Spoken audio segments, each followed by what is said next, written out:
Il est 8 heures et vous êtes sur studio-kalita.com en direct depuis Jérusalem, Olivier Granellic. J'ai le plaisir de vous retrouver pour 1 heure d'actualité israélienne jusqu'à 9 heures. Un programme chargé aujourd'hui puisque dans quelques instants, nous allons vous donner l'essentiel de l'actualité israélienne, les titres de l'actualité de ce matin. À 8h10, ce sera notre premier invité. Il s'agit de Binyamin Lashkar, qui est membre du Likoud. Nous parlerons avec lui de la situation du Likoud et plus particulièrement de la situation de Binyamin Netanyahou actuellement.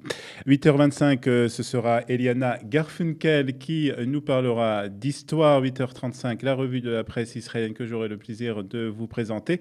Et puis en fin d'émission, aux alentours de 8h50, nous recevrons ce matin le Rav Yaakov Sitruk, puisque ce soir aura lieu la cérémonie des 11 mois de la mort du rabbin Sitruk. Et donc son fils sera là pour en parler. Mais nous commençons tout de suite par les titres de l'actualité israélienne ce matin. L'actualité de ce matin, c'est la police qui a arrêté hier un suspect à Jérusalem, un Palestinien qui avait l'intention de réaliser un attentat terroriste. L'homme a été appréhendé dans le quartier de Beth Safafa, dans le sud de la capitale. La radio israélienne a aussi annoncé que le suspect était un Palestinien de Jérusalem-Est, sur le point donc de mener une attaque. Le Shin Bet a précisé que la police avait tiré sur l'homme et l'avait blessé légèrement. Une nouvelle initiative du Premier ministre Binyamin Netanyahou pourrait lui permettre de déclarer une guerre ou lancer une opération militaire avec uniquement l'approbation d'un cabinet de sécurité restreint et non de l'ensemble du gouvernement. C'est la deuxième chaîne de la télévision israélienne qui l'a annoncé. Le but du projet est d'éviter des fuites d'informations. Le projet de loi devrait être soumis à la Knesset dès la rentrée parlementaire. Le cabinet du Premier ministre n'a pas confirmé ou infirmé cette information. Le groupe terroriste libanais, le Hezbollah, a affirmé hier que ses forces avaient découvert des équipements d'espionnage israéliens dans le sud du Liban.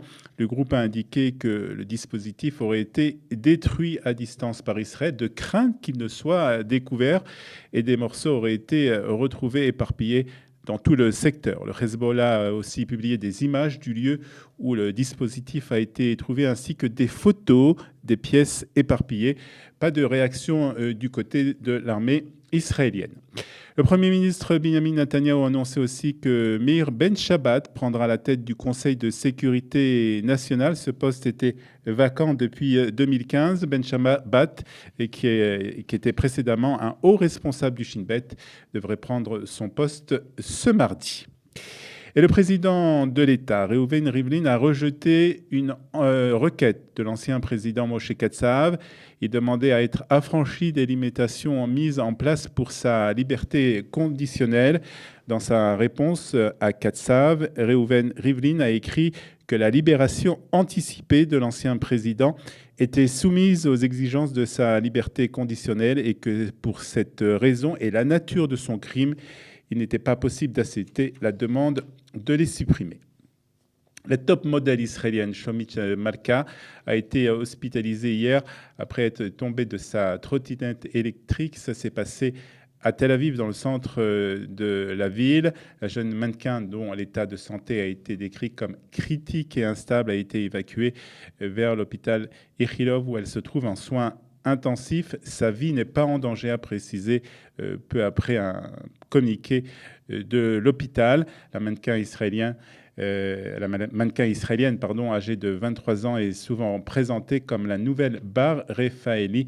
Elle est l'égérie de nombreuses marques internationales, dont Armani, L'Oréal et Ralph Lauren. Bien entendu, nous reviendrons sur cette information et sur d'autres informations importantes de cette matinée dans la revue de la presse que j'aurai le plaisir de vous présenter à 8h35. La météo de ce lundi 14 août, 22 du mois d'Av.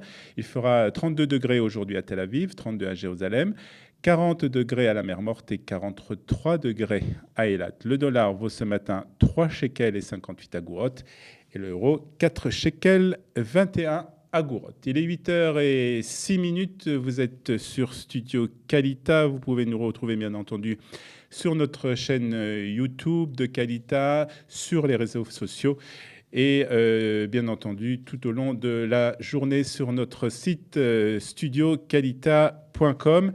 Quelques notes de musique et ensuite notre premier invité de la matinée, Binyamin Lashkar, membre du Likoud.